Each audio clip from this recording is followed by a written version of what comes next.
Well, I mean, it was timely, much needed, and I just found out he's the first national to hit a home run from both sides. That's quite a feat.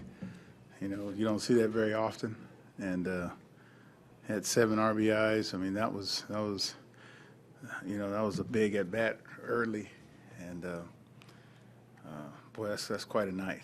That's quite it's a week and month for some guys, and but I tell you, he's been playing lights out and getting some big hits for us.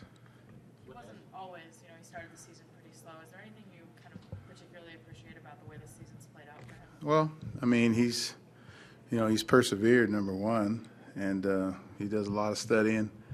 He loves to play. He's one of the first guys here at the stadium, one of the last ones to leave, and it couldn't happen to a guy that really wanted it and really needed it, and we needed it. Came on right on time, for us, and I'm happy for him. It just keep it going, and he's tried to cut down his strokes some, cut down his swing and misses, because sometimes he tends to swing too hard sometimes. He doesn't need to, because he's a very strong young man, and so we're all happy for him, and he comes to play every day.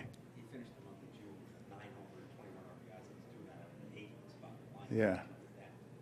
Well, yeah. I mean, that's real tough, but that's a mark of a good lineup. When that happens, and more importantly, he gets a lot of walks and clutch hits that that gets the pitcher to the plate. I mean, that's big, and in the National League, where you don't have to lead off the next inning with the pitcher or pinch hit for him. That next inning, I can leave him in the ball game. Gio Gonzalez is out tonight. Mm-hmm. Well, I tell you, it started out a little rough, but the big play was a double play. That got him out of the inning, and to come out of there with damage control with just 1 run in the first inning, that's huge, and that's the pitcher's best friend. Because who knows, they have a pretty good offense over there, and who knows, what could have happened, from that point. But he settled down. He might have gotten, the score might have gotten to him a little bit. He wanted to keep pitching as if the score was 0-0. But, they start first ball hitting knowing that he was going to try to come get ahead of him. And you saw the number of hits that they got that 1 inning on the first pitch. And so I'm sure he's not happy about that, but that's the first time we've gotten him those kind of runs. And, it's big to get him a win. I mean, real big to get him a win and to get us one. This was Ryan Zimmerman's best game in a little while. Which is Well, I mean, Zim, he was on it. He's been hitting the ball better. I mean, he hadn't been getting a lot of hits to show for it, but he's been hitting the ball better, which is indicative. Like yesterday, hit that ball up the middle and hit the pitcher, and we have full confidence in Zim that Zim's going to get it going, because everybody knows he's a streaky hitter, and when he gets it, he can keep it for a while. People get impatient with that thought process, but we're winning. And, we can afford to wait on him, because, his turn and his time will come.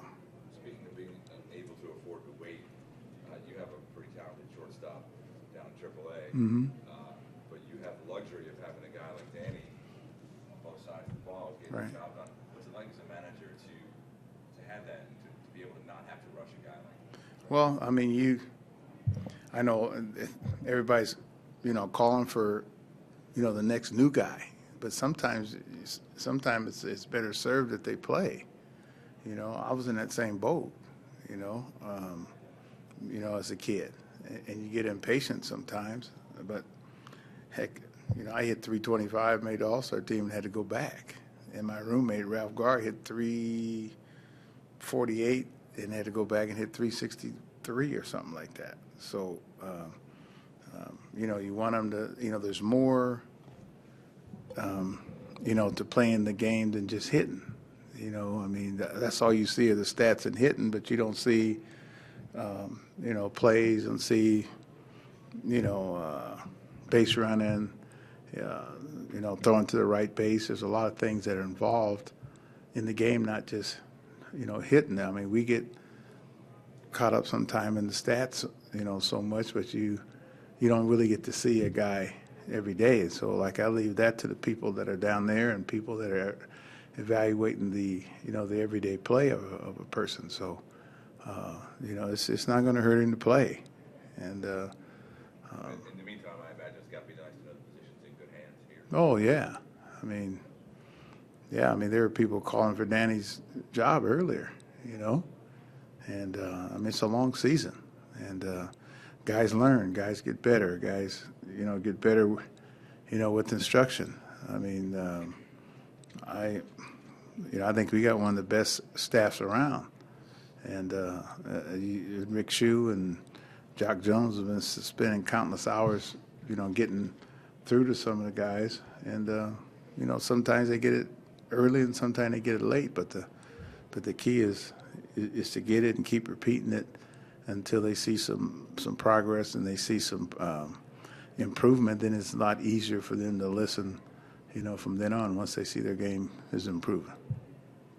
You mentioned before the game how important it was to get guys like Taylor and Heisey there at bats. Mm-hmm. Tonight developed. How huge was it to be able to get guys like Drew and Robinson their time on the field? Yeah, that's big. I mean, because these guys are going to, even though, you know, Robinson didn't get any hits, Drew got one, but they get to see live pitching and get to see action on defense as well. I mean, it's big when you get those guys at bats, and I think that we have one of the better benches around, and we try to get them at bats in order so they can remain, you know, one of the you know, best benches around. We haven't had many games like that, you know, where I can take our regulars out, you know, early like that. So I think it's going to benefit, you know, everyone for them to get at bats.